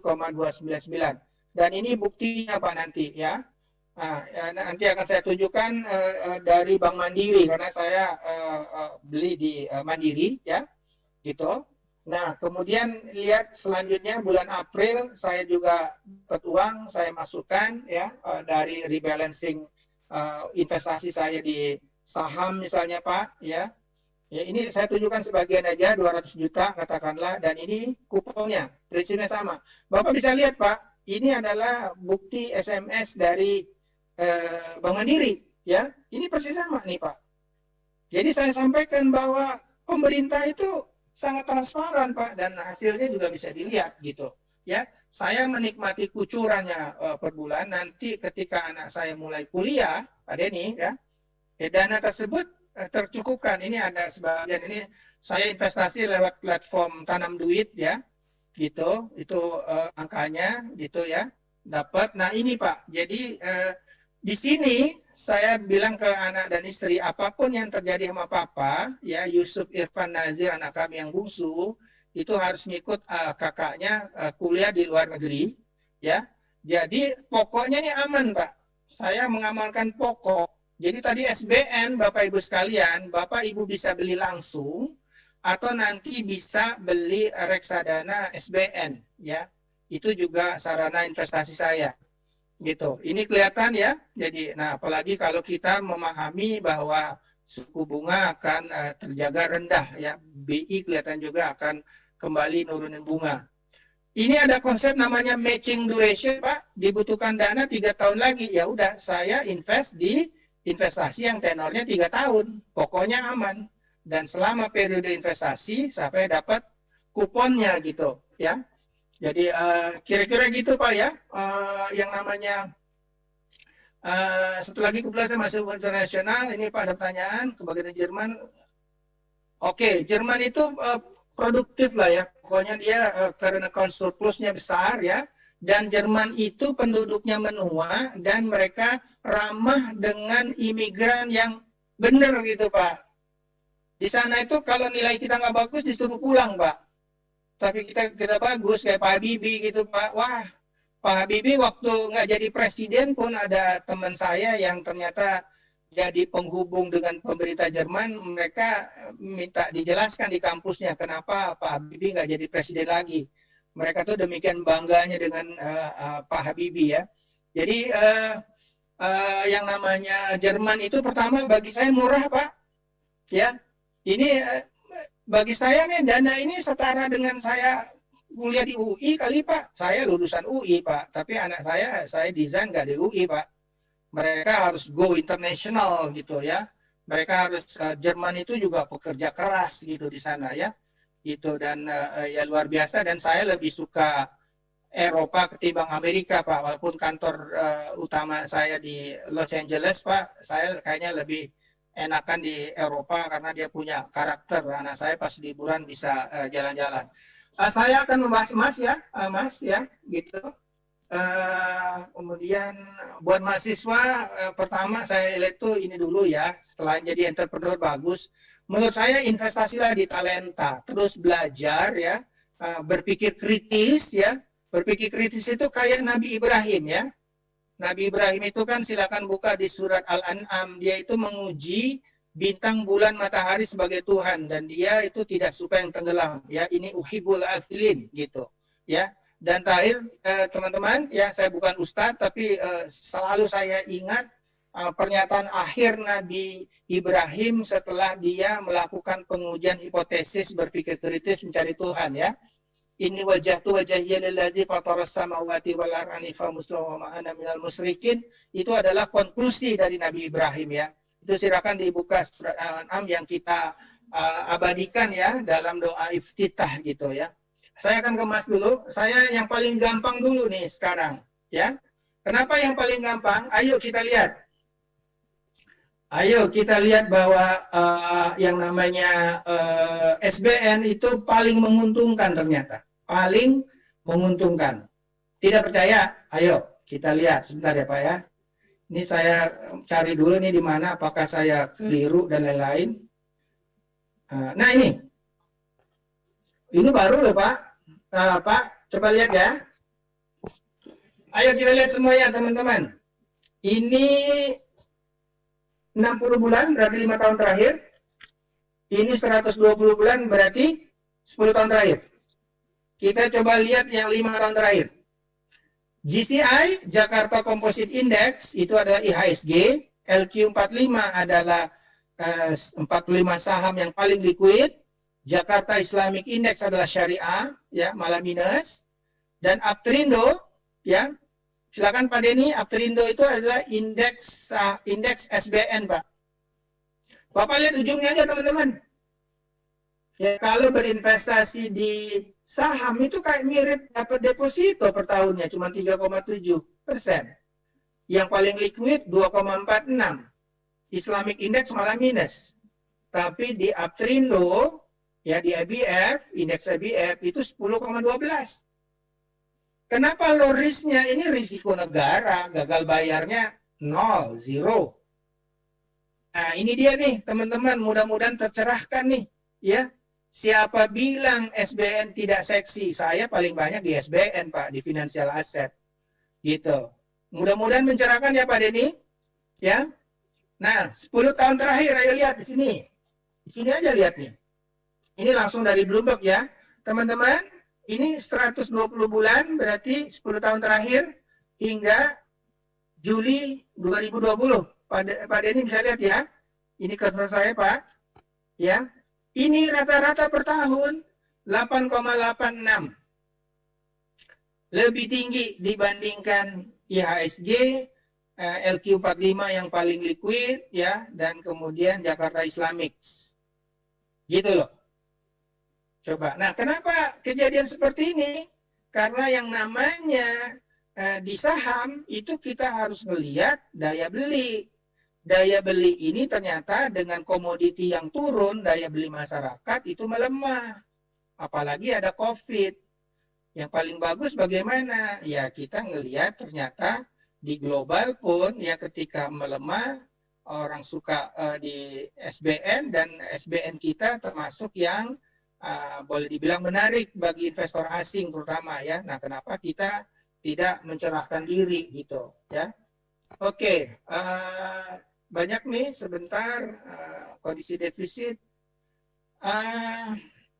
Gini ya, kalau saya lihat nih ada pertanyaan dari Ramlawati Nasir dan lain-lain, sebagian besar kita harus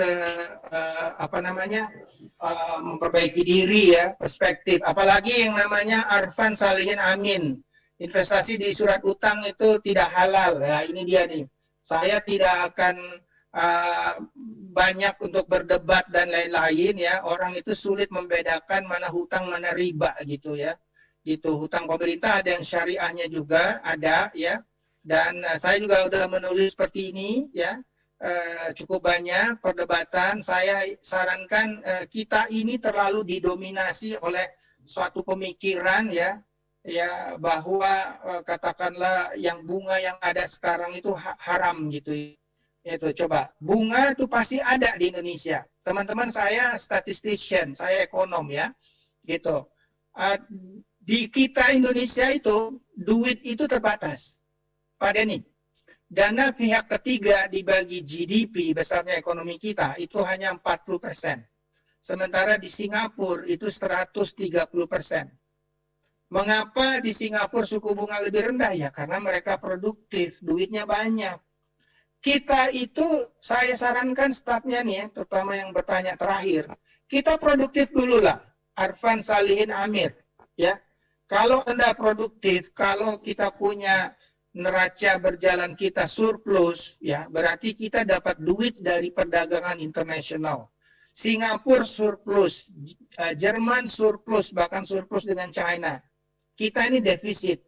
Kita ini defisit kalau dibuka lebih lagi, coba dalam perspektif Nabi Yusuf apa? Gede sekali amarah dan syahwat kita untuk belanja, untuk konsumtif. Gitu. Saya nggak sebutkan kita malas, Pak. Relatif ya, karena penduduk kita muda. Saya yakin ya, dari semua penjelasan saya, itu mengubah karakter kita, cara pandang kita. Bunga di kita pasti harus ada. Karena dana di kita itu terbatas. Diperebutkan oleh perbankan, oleh pemerintah, gitu. Saya kalau tahu seperti itu, ngapain saya harus nurut perbankan? Mendingan saya investasi pada surat pemerintah, karena pemerintah juga kalau memberikan kupon apa syariah atau non syariah itu jauh lebih tinggi dari deposito. Nah sekarang teman-teman yang mendengarkan ini ya, termasuk Pak Denny ini, saya boleh tanya nggak Pak? Langsung aja, mana yang lebih tinggi risiko gagal bayarnya, Bank Mandiri atau negara? Risiko gagal bayar, tentunya kan Bank Mandiri, ya.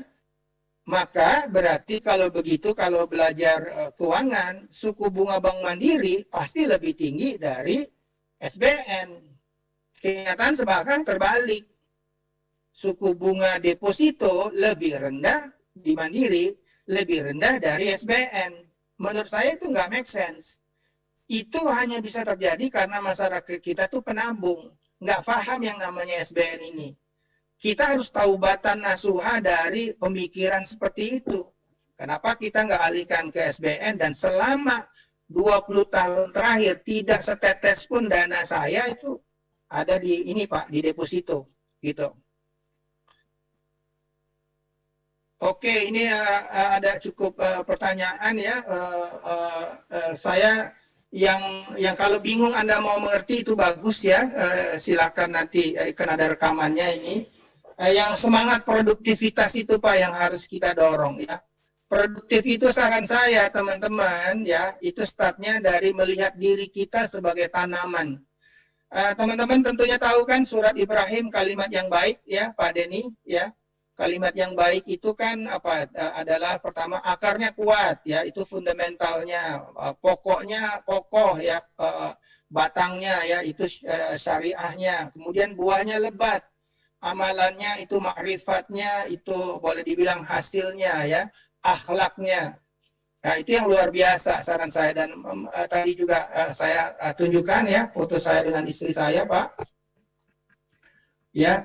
Tentunya nanti kita akan berpikir apa yang kita tanam ya teman-teman. Apa roa itu mata khrusun gitu ya. Nih ya gitu. Saya nanam karet Pak, dulu sempat menikmati karet 23.000, sekarang karet turun, saya udah beberapa 5 tahun terakhir pindah ke gaharu ya Pak, gitu. Ada juga pete, bagaimana pohon gaharu bisa jadi teh Pak, itu ada pemanas ya, itu diberikan oleh pemerintah setempat gitu. Jadi nanam. Nah diri kita juga adalah juga seperti investment yang kita tanam tuh talenta ya. Bagi yang bingung, tanamlah di diri kita tuh talenta. Ya, oh ya by the way saya menjelaskan investasi ala Nabi Yusuf. Teman-teman mungkin tahu ada Ustadz Nauman Ali Khan ya. Dari bulan puasa lalu dia banyak membahas mengenai Nabi Yusuf ya. Saya waktu ketemu beliau di Jakarta saya sarankan untuk membahas Nabi Yusuf ya. Dan sekarang serinya masih terus berlanjut ya. Kalau saya saran Nabi Yusuf ini terbatas mengenai investasi ya. Jadi investasi menanam keberuntungan seperti ini. Gitu. Saya lihat dulu di pertanyaan, sekiranya ada pertanyaan ya. Jadi PNS dan lain-lain ya, boleh dibilang abdi ke negara oke aja ya teman-teman. Tapi maksudnya nggak ada hubungannya PNS dengan investasi ya. Jadi bagaimana sikap kita terhadap uang, kekayaan dan lain-lain. Tadi ada nanya goal juga ya, ada nanya SBN, Pak ya. Hari ini banyak statistik nih ya, teman-teman. Cara bacanya ini ya. Saya kenalin dulu teman-teman sekalian ya, Pak Denny ya. Kayaknya udah mulai agak kebingungan ini ya, tapi datanya sangat penting. Ayo kita lihat. Year itu adalah 3, 5, 7, 10 tahun terakhir, Pak Denny bisa lihat ya. Ini ada sejumlah aset teman-teman. Satu, saham ya dalam bentuk indeks, namanya indeks harga saham gabungan, LQ45, Jakarta Islamic Index, Jakisel, kemudian SBN, rupiah, dolar indeks, emas, bursa di Amerika, ya, dan paling kanan oil. Emas memang 3 tahun terakhir per tahunnya 15,5. Ini di sini nih, yang nanya emas. Emas ini memang luar biasa, ya. Gitu. Ini 5 tahun terakhir. Tapi emas pun itu aset yang volatile, ya, aset yang bergejolak. Nah, ini bergejolak, cara ngitungnya nanti standar deviasi. Mudah-mudahan teman-teman ada yang udah belajar statistik nih, ya. Gitu. Ini ada, ya. Kemudian juga nanti kalau rata-rata dibagi standar deviasi, itu bahasa keren dari risk adjusted return, teman-teman. Ya.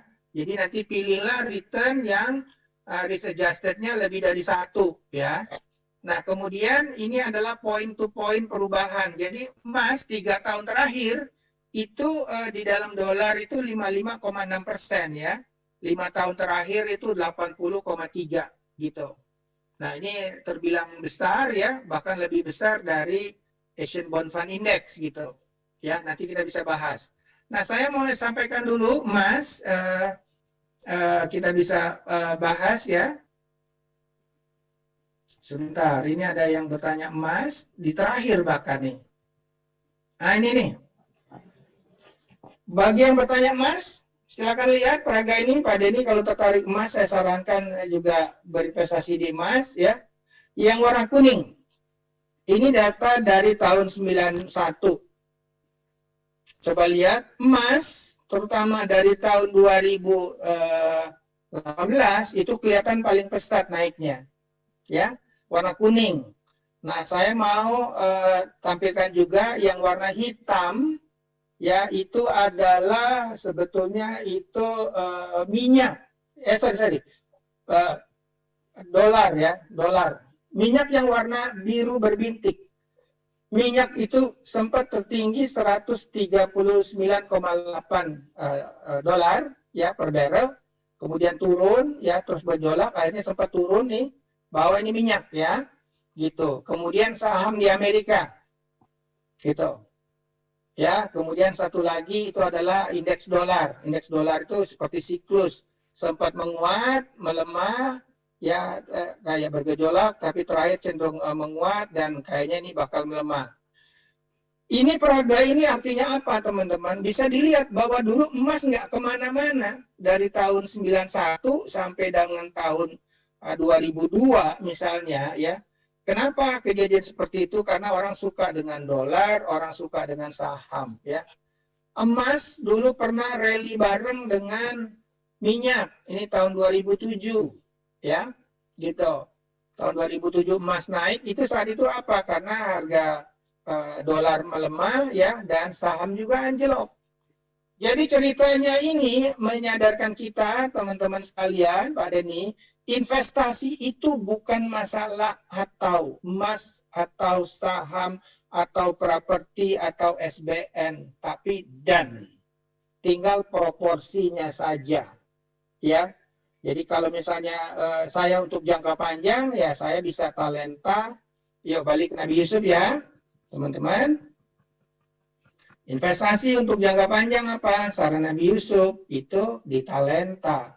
Kalau bacaan saya, qala tajra'una sab'a sininan da'aban. Ya, properti, saham, ya. Ya, emas juga, ya, dan saham juga. Saya sampaikan pengalaman saya, yang mengatakan saham itu investasi jangka panjang, kalimat yang belum sempurna. Perlu adanya acuan untuk cuan, karena saham itu seringkali bergerak lebih dulu, bahkan kadang-kadang kemahalan, kemurahan. Jadi kalau dia sudah overvalued, kemahalan, kita jual. Kalau undervalued, seperti pas setiap krisis, itu kita beli. Karena itulah saya sampaikan tadi Pak Denny, ya, bahwa crisis is always the best time to make money, seperti sarannya Ray Dalio ini, ya, karena saat itu orang panik menjual aset yang bagus. Tahun 2008 juga kayak gitu, ya. Nah, tetapi ketika orang berlomba-lomba membeli properti, membeli saham kemahalan, nanti ada acuan untuk cuannya, ya, kita malah waktunya buat keluar. Itu sebabnya kalau sukses berinvestasi itu tergantung kemampuan mengendalikan tadi Pak, kerakusan dan boleh dibilang kecemasan, ya. Saya akan sharing berbagai pengalaman saya, ya, tadi, ya, mudah-mudahan di obligasi dulu ya Bapak Ibu sekalian, paham ya, saya mengamankan dana kuliah anak saya nih Pak, ya Pak Denny ya, sekali lagi ya, obligasi SBN ya, SBN surat berharga negara udah selesai ya, bahwa saya mengamankan pokoknya Pak untuk dipakai tahun depan ya, secara boleh dibilang nih jatuh temponya, ini sedikit snapshot aja ya, ini jatuh temponya nih ya, misalnya dia mulai kursus bahasa Jerman ya, kemudian mulai berangkat nyari ini asrama, biaya kosnya di sana berapa ya, yang jelas Pak, nanti pemerintah Jerman setiap tahun itu waktu perpanjangan visa, mereka harus melihat ada di rekening Pak sebesar sekitar 11.000 euro Pak.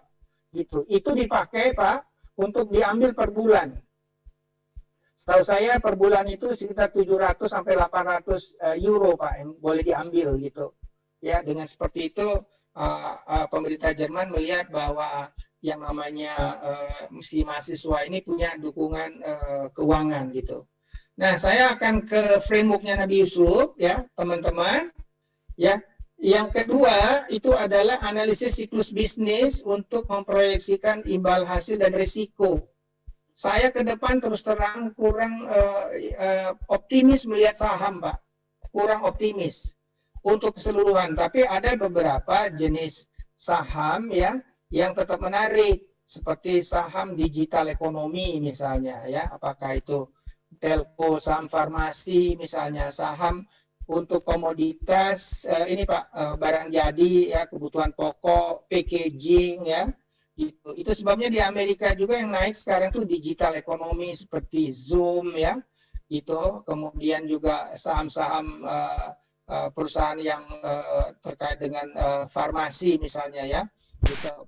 Nah, ini penting sekali, ini makanya perlu belajar ekonomi ya. Yang ketiga, pay yourself first. Teman-teman sekalian, investasi ala Nabi Yusuf sebetulnya isinya dua. Satu, apa yang disebut berkala. Qala tajrauna sab'a sininan da'aban. Da'aban itu berkelanjutan, berkala, itu installment plan, kita nyicil ya. Kemudian juga bertahap. Bertahap itu adalah aset alokasi. Coba Pak Denny pernah dengar nggak berapa sih supaya kita tuir melintir sebelum tajir melintir sebelum tuir? Silakan teman-teman yang punya Google ya bisa googling rumusan aturan alokasi aset bertumbuh, growing asset Pak, 100 dikurang umur. Umur saya sekarang 54 tahun, berarti 46% dalam growing asset. Apakah dalam reksadana saham, dalam properti gitu ya. Itu rumusannya Pak. Silakan ya teman-teman sekalian, googling. 100 ya, minus your age ya. Bahkan saya lebih ekstrem Pak Denny, saya menerapkan rumus 120 dikurang umur Pak. Karena saya zero deposito Pak. Ya, saya lebih banyak di SBN ya. Dan kalaupun berutang itu untuk membeli growing asset, ya, bahwa hasil dari hutang tersebut itu lebih tinggi dari cost of hutang. Saya pernah membeli tanah Pak 5,5 hektar itu hanya 40 juta dan itu saya pinjam dari kantor Pak. Saya bayar sebulannya 1 juta Pak dan saya tanamin itulah yang kebun saya tadi Pak. Jadi berutang produktif itu sangat penting ya. Jangan berutang gadget ya. Gadgetnya hilang, hutangnya tetap Pak gitu ya. Jadi teman-teman saya datang dengan full set ini ya penerapan saran Nabi Yusuf bahkan yang terakhir gitu ya. Nah, ada juga tadi karena bursa katakanlah saham emas itu digerakkan oleh kerakusan dan kecemasan ya, perlulah kita punya aturan ambil untung, aset class rebalancing ya. Nah, kalau saham ini terus terang agak teoretis ya, average GDP nominal plus 1 standar deviasi ini kayaknya kita harus bikin kelas terpisah. Kalau properti, nah ini Pak Denny, dugaan saya properti ini aset yang paling bubble Pak. Orang banyak sekali terjebak di properti. Ya, orang sulit buat menilai properti. Saya mengingatkan bahwa sarannya Robert Kiyosaki, aset hanya disebut aset kalau ngasilin cash flow. Properti pun harus disewakan. Saya punya sejumlah apartemen itu juga disewakan Pak. Walaupun sekarang memang ada challenge karena orang belajar di rumah ya, jadi apartemen saya lagi kosong penghuni sekarang gitu, ya. Dan berapa tingkat keuntungannya? Nah, tingkat keuntungannya itu Pak Denny adalah pendapatan sewa per tahun dibagi pembelian biaya pembelian dan renovasi. Sedapat mungkin itu harus mengalahkan imbal hasil SBN. Itulah acuan untuk cuan. Tapi bagaimana kalau aset itu dijual? Kalau properti seperti rumah, saya biasanya pakai aturan ya, pendapatan sewa per tahun kali 50. Rumah saya di Depok misalnya disewa 80 juta setahun ya, gitu. Berapa harga yang saya mau lepas itu ya, kalau saya kalikan aja 50 kali 80 itu 4M gitu. Karena saya tidak berharap ya bisa hidup 50 tahun ke depan, tapi saya dapat cash flow di depan untuk 50 tahun ke depan ya, itu bagi saya suatu keberuntungan. Saya udah bilang sama istri saya, ketika kita tua, kita itu bukan hidup dengan kenangan, tapi dengan cash flow, tahu saya bilang ya. Karena itulah semua aset harus tersedia untuk dijual ya. Jadi sekali lagi ya, tajir melintir sebelum tuir. Itu kita harus dari sekarang teman-teman yang mahasiswa investasilah di growing asset. Ketika kita nanti menua, aset itu harus bisa diliquidkan karena kita ketika kita tua kita itu tidak dari labor income tapi dari non labor income, yakni dari peluruhan aset.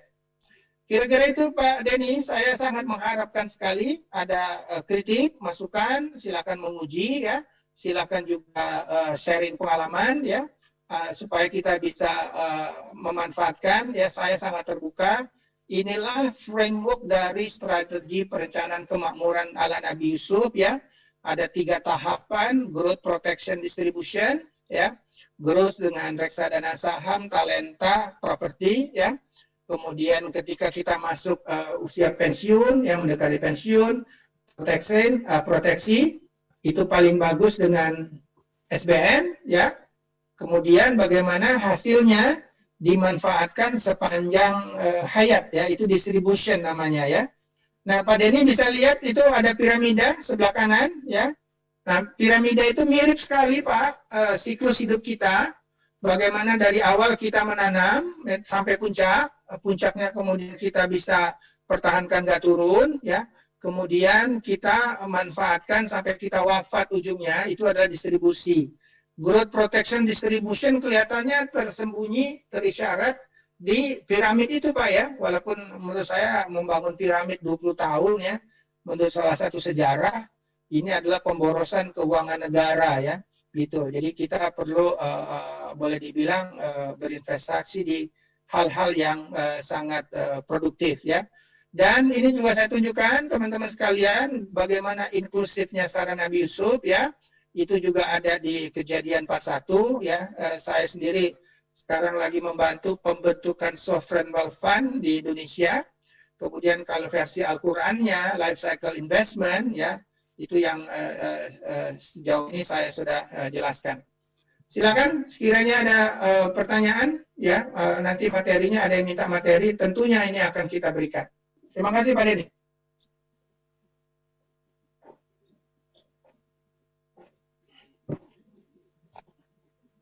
Silakan teman-teman, bila ada pertanyaan jangan ragu-ragu, ya.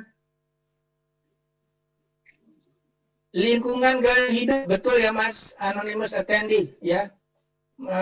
Mulainya dari mana? Ya mulainya menurut saya kita selalu berpikir rasional dalam spending ya.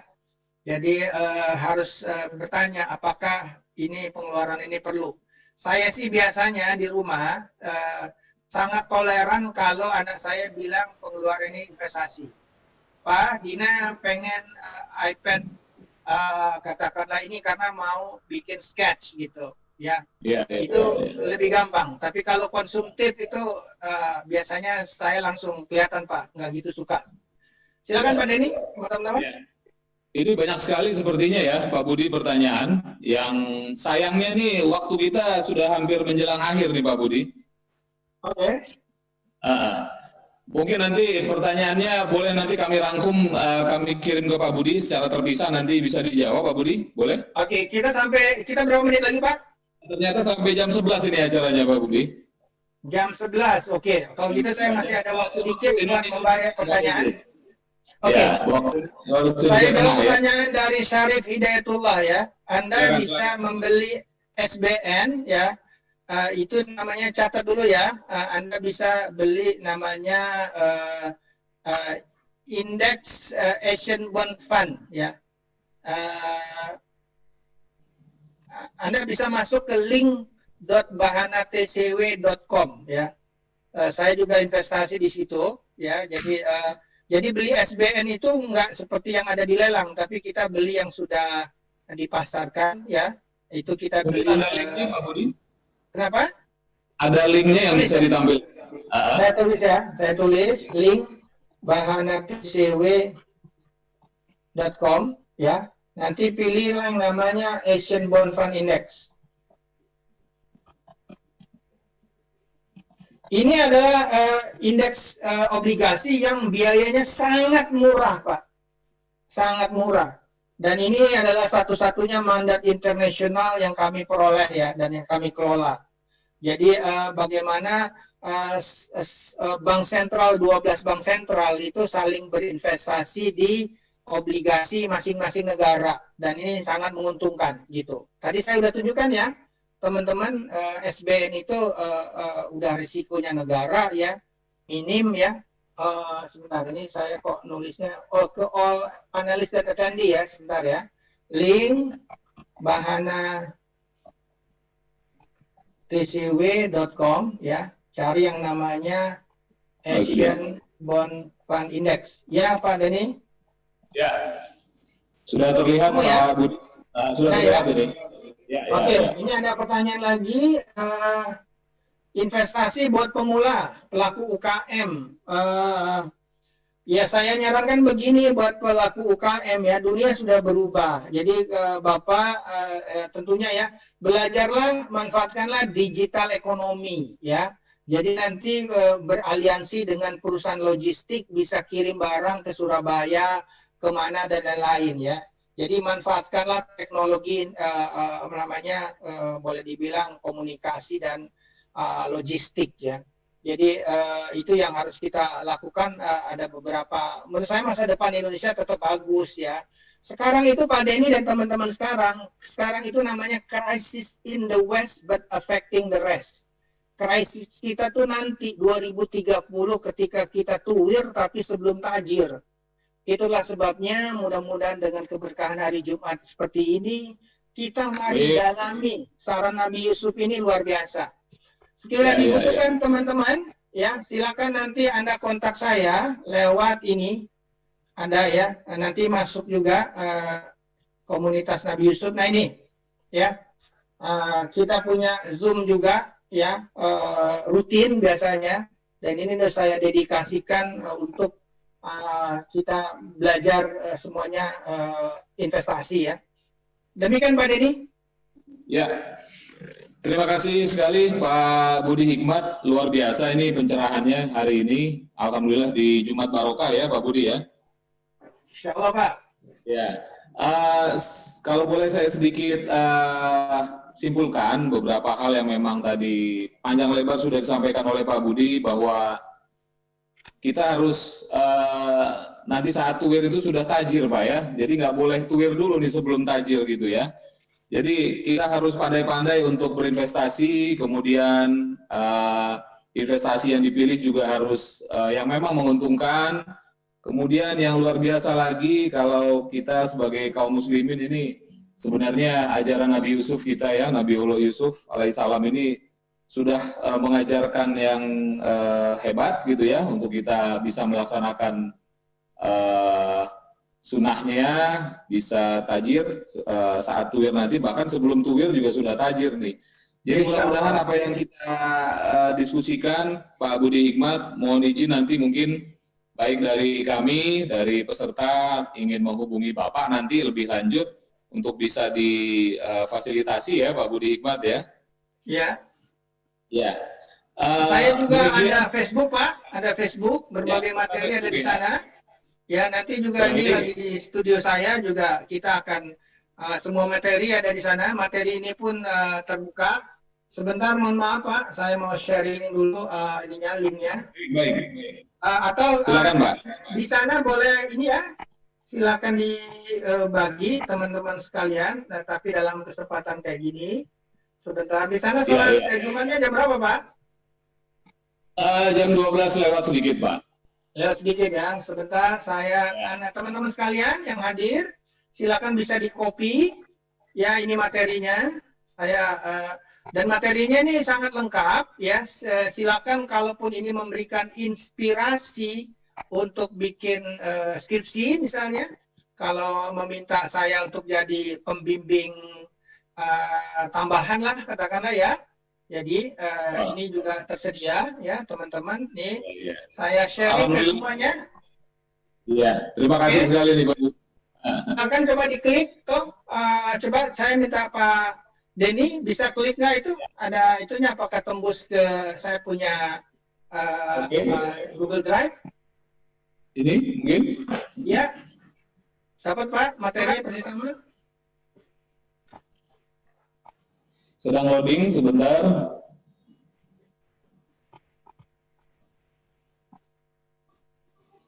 Sepertinya masuk ini, bisa Pak Budi? Oke. Bisa, ya. bisa. Ya. Oke. Itu aja Pak. Teman-teman sekalian, semoga bermanfaat. Ya, baik. Terima kasih sekali. Sekali lagi Pak Budi Hikmat, luar biasa, Jumat Barokah dapat pencerahan.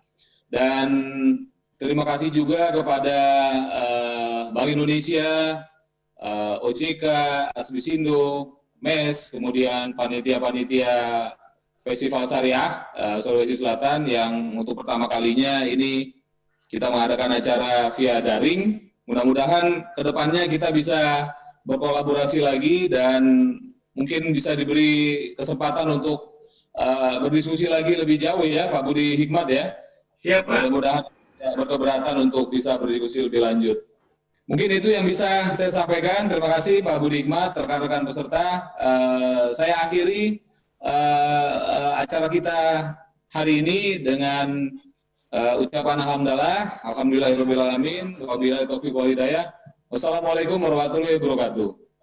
Waalaikumsalam warahmatullahi wabarakatuh. Terima kasih kami ucapkan kepada Bapak Budi Hikmat selaku narasumber kita untuk seminar kali ini, dan terima kasih banyak juga kami ucapkan kepada Bapak Denny Satri Irawan yang telah memandu jalannya seminar Tajir Melintir Sebelum Tuwir. Semoga apa yang disampaikan oleh narasumber kita dapat menjadi inspirasi untuk teman-teman pelaku UMKM dan juga teman-teman yang mungkin baru saja mau memulai untuk membuat usaha, dan semoga bermanfaat juga untuk kita semua. Dan baiklah Bapak Ibu hadirin sekalian, untuk rangkaian acara Pekan Ekonomi Syariah 2020 yang diselenggarakan secara virtual di Kota Makassar pada kali ini, masih akan ada banyak sekali rangkaian acara kita sampai dengan sore nanti. Di antaranya akan ada seminar lanjutan, talk show, dan juga akan ada beberapa acara hiburan lainnya termasuk virtual show dari Sabian.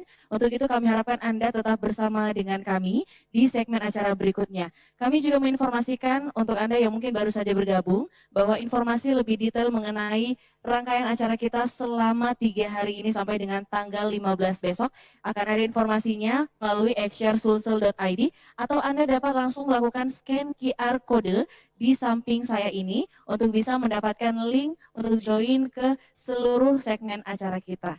Dan akhir kata, saya Indri Wijaya, terima kasih banyak untuk kebersamaan Anda di segmen acara kali ini, seminar Tajir Melintir Sebelum Tuwir. Wassalamualaikum warahmatullahi wabarakatuh dan sampai jumpa.